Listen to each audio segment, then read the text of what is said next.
نعم، فزنا على فريق كبير، فزنا على فريق يعني العربي، يعني لو شنو اتكلم عن العربي ما هو في حقه، لكن هذا اللقاء الكبيرين. انا اعتقد ان المباراه كانت يعني الى الطرد كان القادسيه مسيطر على المباراه، لكن اتمنى ان الجماهير لا تكسي على خالد صباح.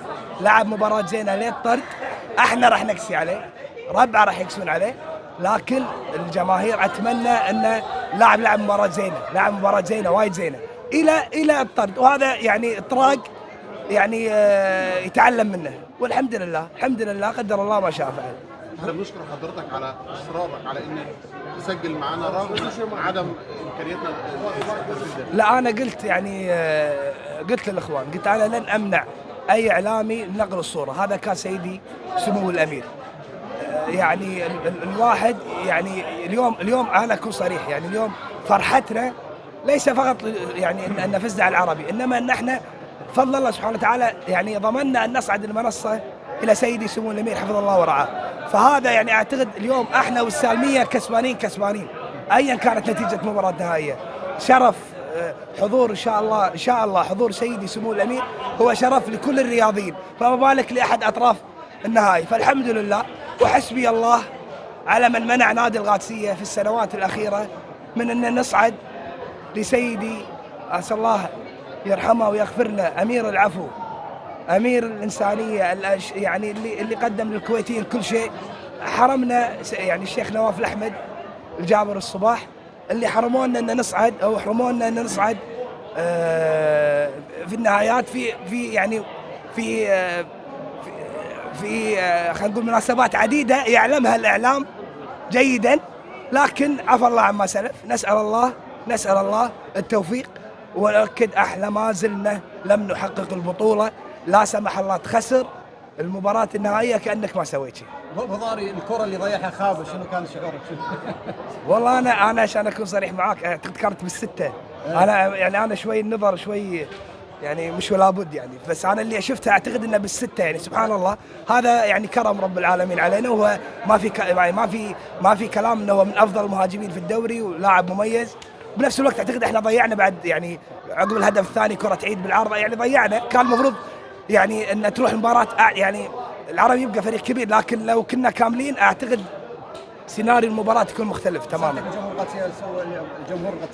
جمهور شوف، اول شيء رسالتي للفريقين، جمهور الفريقين، انتم يعني متعة الكرة الكويتية، انتم حلاوة هذه الرياضة، انتم ورا كل يعني انجاز يحققه المنتخب الكويتي وراه جماهير رياضية. فأنا يعني اليوم استمتعنا، كان ودنا الحضور بعد أكبر. اليوم أعتقد الحضور تقريبا 33 ألف، كان ودنا بعد أكثر. استمتعنا، لكن الشيء بالشيء يذكر، يعني نأسف صراحة، يمكن هذا سبب عزوف الجماهير من حضور المباريات، أن التنظيم سيء جدا. يعني اليوم نأسف صراحة أن الاتحاد، وأتمنى شاشة ما تقطعونه يعني، أتمنى يعني الاتحاد تنظيمه سيء. يعني الأخ علي جواد رئيس جهاز الكرة في النادي العربي وعضو مجلس إدارة يمنعونا من دخول غرفة اللاعبين بعد المباراة. وأنا رحت كلمت الإخوان في الداخلية ما قصروا، رايتهم بيضة يعني، قلت لهم يا جماعة هذا رئيس الجهاز وعضو مجلس إدارة، إذا هو ما يدخل من اللي يدخل؟ مو منطق اللي قاعد يسوونه يعني. يعني تخيل انت الجماهير حاضرة من الساعة 5 ونص، تشيل شيلات جمهور القادسية ويرد عليه جمهور العربي، ويشيل العربي ويرد عليه كذلك جمهور وحاطين لي أغاني. يعني بالمنطق يعني ما أسكت الأغاني عشان تسمع صوت الجمهور، أمجديات، أشياء بسيطة.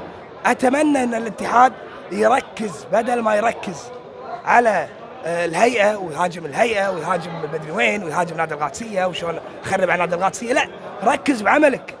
يعني إن شاء الله ما بقى لك شيء وتمشي إن شاء الله، فأتمنى أنه يركز بعمله.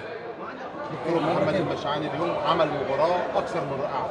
يعني الدكتور أنا شهادتي فيه مجروحة، وهو يعني إن شاء الله بإذن الله يعني يكون يعني وجه خير على النادي ويحقق معنا البطولات، وهو يعني استكمال لما فعله الجنرال، ووجود الجنرال مع الفريق يعني بفضل الله سبحانه وتعالى علينا، يعني في جو ألفة عائلية جميلة بالنادي، وهذا اللي احنا يعني اشتغلنا عليه يمكن 3 سنوات الأخيرة رغم الظلم ورغم اللي تعرض لنادي القادسيه لكن كان التركيز بتعليمات يعني صراحه من الشيخ طلال ان كثر، والشيخ خالد اكيد، ان كثر ما تقدر حاول انك تسوي فريق عائلي، وهذا اللي انا اعتقد يعني لحد كبير قدرنا ان اسره نادي القادسيه. شوف جنرال يمشي لظروف صحيه، يجي الدكتور نفس الشيء، تشوف الجنرال موجود، الدكتور موجود، ما زال الجنرال مستشار فني. يعني هذه الالفه اللي موجوده باذن الله، باذن الله هذه الفه نادي القادسيه، هذه اللي كنا بالسابق يعني تغنى فيه. نادي القادسيه اسره، والله سبحانه وتعالى يكرمك. وانا دائما اقول للاعبين لما تجتهد وتعمل وتكون قلبك على فريقك، قلبك على ربعك، قلبك على النادي، قلبك على الجماهير، الله يكرمك. اليوم مثل ما قلت سبحان الله يعني 2-1 والكره بالسته، يعني الله كرمنا فضل الله سبحانه وتعالى. الحمد لله. القادسيه في العهد الجديد غير؟ القادسيه طول عمره غير، وان شاء الله العهد الجديد مستمر بقياده سيدي سمو الامير، واحنا متفائلين. صحيح شويه يعني الواحد يعني متضايق يعني لما نسمع ان في هناك لجان تحقيق يتم الغائها ومخالفات على احد اعضاء اللجنه الاولمبيه، يعني لويا صراحه الواحد يعني ما يدري احنا وين رايحين يعني.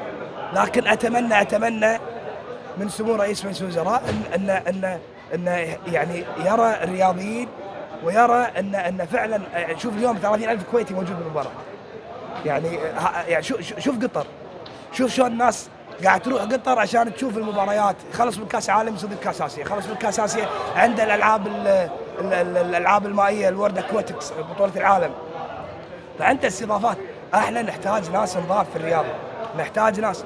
وانا اعتقد الغاء لجنه تحقيق فيها اخوان افاضل يشهد لهم الرياضيين جميعا بخبرتهم وبتفانيهم بالعمل، واخوان افاضل من الفتوى والتشريع، تلغيها وتقطها بالشارع، يعني هذا امر غريب صراحه يسال عليه وزير الرياضه.